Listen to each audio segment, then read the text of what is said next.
Hi guys, hope you all are doing well. So today in our next video, we'll learn about the oculomotor nerve, which is the third cranial nerve. In our previous videos, I have explained that कोई भी nerve का question आ जाए, be it any cranial nerve, obviously it comes for 15 marker or it can be coming for 5 marker question. So आपने attempt कैसे करना है उस question को in your exams. तो सबसे पहले you have to define that cranial nerve, particular cranial nerve जौन सी भी आती है, be it आज जैसे हमारा टॉपिक जो है oculomotor nerve के बारे में है, so you have to define the oculomotor nerve, then describe the before describing the branches पहले उसके न्यूक्लियस इन्वॉल्व लिखो, उसके बाद उसका कोर्स बताओ, कोर्स के साथ और न्यूक्लियस के साथ उसका डायग्राम बनाओ, ठीक है। उसके बाद उसकी जो भी ब्रांचेस हैं इफ देयर आर एनी उसको एक्सप्लेन करो with a diagram, with a neat and label diagram, and then after that write the clinical anatomy. कोई भी पैरालिसिस हो जाता है, कंप्रेशन हो जाता है नर्व का, तो उससे क्या क्या क्लिनिकल फीचर्स होते हैं वो एक्सप्लेन करना है। Okay, so let's get started with our today's topic. So today's topic is oculomotor nerve. This also comes for a 15 marker question, and it is an important question for your BDS exams. Okay, so third cranial, it is first we have to define this nerve. It is the third cranial nerve, and इसका जो role है oculomotor का, that is for the eye movement. This is the main role जो oculomotor nerve का होता है. Okay, and it is a somatic motor nerve. Now अब इसका क्या मतलब है कि व्हाट डज दिस मीन कि ये एक सोमैटिक मोटर नर्व है। सोमैटिक मोटर नर्व का मतलब है कि ये हमारे जो वॉलेंटरी एक्शंस होते हैं, ठीक है, उसको कंट्रोल करता है। Okay, and it supplies the skeletal muscles. Okay, so skeletal muscles, कहाँ के स्केलेटल मसल को ये मोटर नर्व जो है सप्लाई करता है, that is of the eyes. Obviously हमारा जो क्रेनियल नर्व नंबर थर्ड है वो हमारे आईज की मूवमेंट करवाता है, आईज को सप्लाई करता है, ठीक है। सो हमारे जो सोमैटिक मोटर नर्व है थर्ड क्रेनियल नर्व के, वो स्केलेटल मसल को सप्लाई करते हैं ऑफ द आईज, ठीक है, तो इसलिए वो आई मूवमेंट्स करवाते हैं। Now let's talk about basically हमारे जो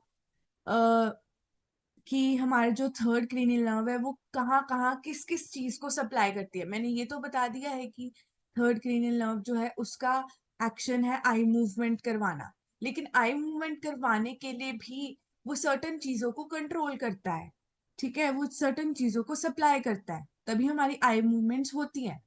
okay, so third cranial nerve जो है हमारी बेसिक मेजरली हमारे जो आईज है, आईज की मूवमेंट कराने के लिए आईज के मसल्स को सप्लाई करती हैं।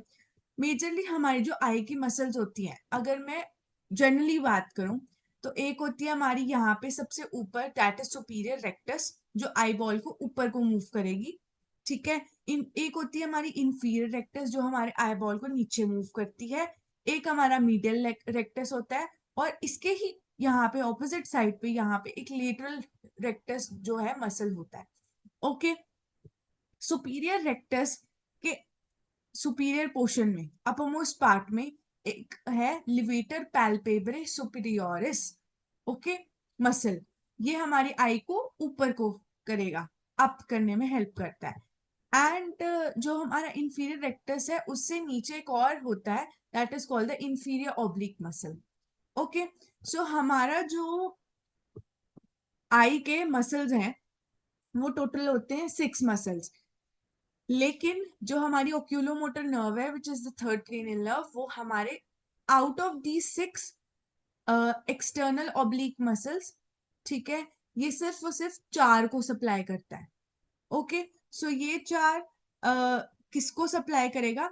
सबसे पहले हमारा सुपीरियर रेक्टस को, फिर मीडियल रेक्टस को, इंफीरियर रेक्टस, ओके, देन जो हमारा सुपीरियर रेक्टस है, ठीक है, सुपीरियर रेक्टस के ऊपर हमारा लिवेटर पैल्पेब्रे सुपीरियोरिस है, उसको सप्लाई करेगा, and then down to that ये हमारे इंफीरियर ऑब्लिक मसल जो है उसको सप्लाई करेगा। Okay, then moving on to, ये एक जनरल सा चीज है जो मैं आई विल एक्सप्लेन। ओके, सारी क्रेनियल नर्व से रिलेटेड ही है जो मैं अभी एक्सप्लेन करने लगी हूँ, ताकि आपका बेसिस क्लियर हो जाए for every cranial nerve also and related to third cranial nerve also. तो इतना याद रखना है, एक ये नॉर्मल बेसिक सा ब्रेन स्टेम का डायग्राम आई हैव ड्रॉन। ठीक है, सबसे ऊपर हमारा मिड ब्रेन होता है एज यू ऑल नो। ठीक है, मिडिल पार्ट हमारा पॉन्स होता है, और जो हमारा लोअर मोस्ट पार्ट है that is basically the medulla. ठीक है, इतना हम सबको पता है। अब हमारा न्यूक्लियस ऑफ क्रेनियल नर्व, हमें सबके न्यूक्लियस, जब भी हमें क्रेनियल नर्व का एग्जाम्पल कोई भी चीज एक्सप्लेन करनी है तो हमें पता होना चाहिए कि उसका न्यूक्लियस कहाँ पे है, क्योंकि ऑब्वियस सी बात है कि हमारी क्रेनियल नर्व उस पर्टिकुलर न्यूक्लियस में से निकल के उसका आगे कोर्स होएगा। ठीक है ना। तो अब अगर हम बात करें कि हमारा जो थर्ड क्रेनियल नर्व और फोर्थ क्रेनियल नर्व है, उसका जो न्यूक्लियस होता है वो हमेशा एंड हमेशा ही हमारा मिड ब्रेन में होता है। ठीक है, then talking about 5, 6, 7 and 8 cranial nerve का न्यूक्लियस हमेशा at the level of pons होएगा। ओके, देन टॉकिंग अबाउट जो हमारे 9th, 10th, 11th and 12th cranial nerve है, उसका हमेशा मेडुला के लेवल पे न्यूक्लियस होता है। फर्स्ट एंड सेकंड जो क्रेनियल नर्व है उसका न्यूक्लियस कभी भी हमारा ब्रेन स्टेम के अंदर नहीं होता। नाउ हमने अभी ओक्यूलोमोटर नर्व पढ़नी है, सो वी शुड रिमेंबर कि हमारा जो न्यूक्लियस है of the oculomotor nerve lies at the level of mid brain. Now अब हमें पता लग गया हमारा न्यूक्लियस कहाँ पे है। ठीक है, हमें पता लग गया ये थर्ड क्रेनियल नर्व आगे जाके आई के मसल्स कौन से को सप्लाई करती है। ठीक है, हमें पता लग गया कि ये हमारी आईज को जैसे सप्लाई करती है स्केलेटल मसल्स ऑफ आई को, हमें पता लग गया उस चीज को सोमैटिक मोटर सेंसेशन कहते हैं जो हमारी वॉलेंटरी मूवमेंट्स कराती है। अब इसका कोर्स क्या है, ये जान लो कि थर्ड क्रेनियल नर्व जो है आईज को तो चलो सप्लाई करेगी ही करेगी। ठीक है, तो इसके दो कोर्सेज होते हैं। ठीक है, एक होता है हमारा मोटर न्यूक्लियस के थ्रू, जिसे हम मोटर कोर्स कहते हैं। एक और कोर्स होता है that is called the parasympathetic course. ठीक है, जो होता है एडिंजर वेस्टफॉल न्यूक्लियस के थ्रू। नाउ सबसे पहले हम बात करते हैं हमारा मोटर न्यूक्लियस के थ्रू जो कोर्स है मोटर कोर्स उसकी। ठीक है, तो ऑब्वियसली हमने ये ब्रेन स्टेम का डायग्राम बनाया, हमने बताया कि मिड ब्रेन के at the level of mid brain, यहाँ पे at the level of mid brain पहले ये जान लो, at the level of mid brain oculomotor nerve के दो न्यूक्लियस हैं जिसमें से उसके कोर्स निकलेंगे। जो मेन न्यूक्लियस अपर मोस्ट है जहां से मोटर कोर्स होएगा that is called the oculomotor nucleus. Okay, और जो उसके थोड़ा सा लोअर मोस्ट एरिया में होगा at the level of mid brain only, that is known as the parasympathetic nucleus which is the Edinger Westphal nucleus. Okay, अब इस motor nucleus के थ्रू हमारा मोटर कोर्स निकलेगा। So that what's that course, हमारी cranial nerve number third आई, ठीक है, nucleus में से निकली and then it goes into two arteries. ठीक है, ये दो आर्टरीज जो है उसमें से पास करेगी। एक आर्टरी जो है वो अबव पड़ी है, ऊपर वाले लेवल पे, और जो दूसरी आर्टरी है वो लोअर लेवल पे है, उसके बिलो पड़ी होती है। जो अबव जो सबसे ऊपर आर्टरी पड़ी होती है that is called the posterior cerebral artery. Posterior cerebral artery के नीचे एक और आर्टरी पड़ी है that is called the superior cerebellar artery. ठीक है, क्रेनियल नर्व न्यूक्लियस में से निकली, इन दो आर्टरीज में से पास करी एंड देन हमारा जो कैवर्नस साइनस है उसका लेटरल एरिया जो है उसमें से पास करी। जैसे ही वो कैवर्नस साइनस से पास करती है, ठीक है, it gets divided into two further divisions. Okay, जैसे ही कैवर्नस साइनस से निकली दो डिविजन्स के अंदर डिवाइड हो गई। जैसे ही दो डिविजन्स के अंदर डिवाइड हुई, एक डिवीजन सुपीरियर डिवीजन हो गई, एक इंफीरियर डिवीजन हो गई। ठीक है, और ये दो divisions then passes through the supra orbital fissure. ठीक है, अब सुप्रा ऑर्बिटल फिशर है तो हमेशा हमारा ऑर्बिट मतलब आई एरिया में जाएगा। ठीक है, हमारा जो आई एरिया है उसमें चला जाता है। अब सुपीरियर डिवीजन का क्या काम है, मैंने ये बताया था, ऊपर वाला हमारा सुपीरियर रेक्टस है, ठीक है, ये वाला हमारा मीडियल साइड का है, ये हमारा इंफीरियर साइड का है, ठीक है, which I have shown you पहले भी इन दिस डायग्राम। ये सुपीरियर रेक्टस था, ये हमारा ऊपर लिवेटर पैल्पेब्रे सुपीरियस था, ये मीडियल रेक्टस है, then it's inferior rectus and नीचे इंफीरियर ऑब्लिक। तो हमारा सुपीरियर डिवीजन जो है लिवेटर पैल्पेब्रे सुपीरियस जो है उसको सप्लाई करेगा, और हमारा जो सुपीरियर रेक्टस मसल है उसको सप्लाई करता है। ये दो को ही सुपीरियर डिवीजन सप्लाई करेगा। अब इंफीरियर डिवीजन ये तीनों चीजें जो है उनको सप्लाई करेगा। ओके, इंफीरियर ऑब्लिक मसल को सप्लाई करता है, ठीक है, मीडियल रेक्टस को और इंफीरियर रेक्टस मसल को, ठीक है, और आई की मूवमेंट्स करवाएगा। Okay, so this was our motor course through the oculomotor nucleus. अब मैंने बताया एक और न्यूक्लियस होता है मोटर न्यूक्लियस के नीचे, which is called the Edinger Westphal nucleus.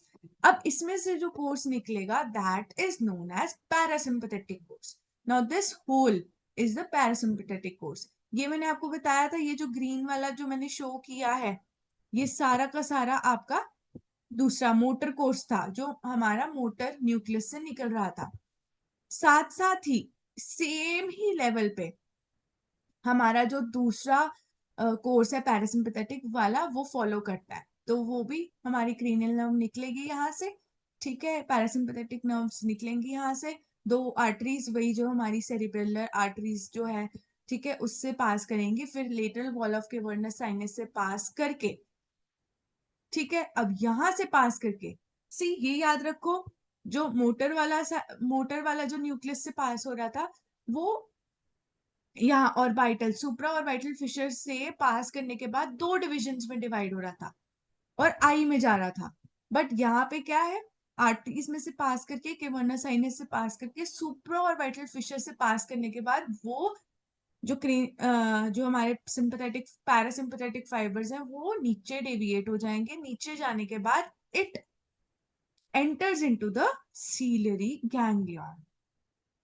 Okay, अब यहाँ पे आकर हमारा जो प्री गैंग्लियोनिक फाइबर्स है वो एंड हो जाएंगे एंड पोस्ट गैंग्लियोनिक फाइबर्स जो है वो स्टार्टअप होके अपनी डिविजन्स दे देंगे, which is known as which supplies the ciliaris muscle, and दूसरी डिविजन जो है वो स्फिंक्टर प्यूपिले जो है उसको सप्लाई कर। Okay, so got it. Now talking about कि अगर क्लिनिकल एनाटॉमी क्या है, कि अगर हमारी नर्व को डैमेज हो जाता है, so what will be the outcomes of it, क्या होगा उससे। मैंने आपको बताया था कि हमारा कोर्स दो आर्टरी से होके निकलता है, ठीक है, एक होता है posterior cerebellar superior cerebellar artery and एक है पोस्टीरियर सेरिब्रल आर्टरी। ये दोनों आर्टरीज का जब डैमेज हो जाएगा, कब कब हो सकता है, जैसे कि कोई स्वेलिंग हो गई इन दोनों आर्टरीज की, कोई एन्यूरिज्म हो जाएगा, तो क्या होता है, हमारी क्रेनियल नर्व इन दोनों के बीच में से आर्टरीज में से पास करती है, बीच में से पास करती है, या ऐसे कर लो ऐसे पास करती है। तो जब वो बीच में नर्व होती है, ऑब्वियसली बात है इन दोनों की स्वेलिंग हो जाएगी, तो वो नर्व जो है उसके ऊपर प्रेशर आएगा, वो कंप्रेस हो जाएगी, ठीक है। अब नर्व कंप्रेस होने की वजह से नर्व का there will be paralysis, and paralysis होने की वजह से there can be diplopia, there can be ptosis of the eye, there can be accommodation loss. So this was all about the third cranial nerve, which is the oculomotor nerve. Hope you enjoyed my video. If you like it, give it a thumbs up. Please subscribe my channel and do share my videos. And in our next upcoming videos, we'll learn something about the cavernous sinus thrombosis, and about the ciliary ganglion also. Thank you. Have a nice day.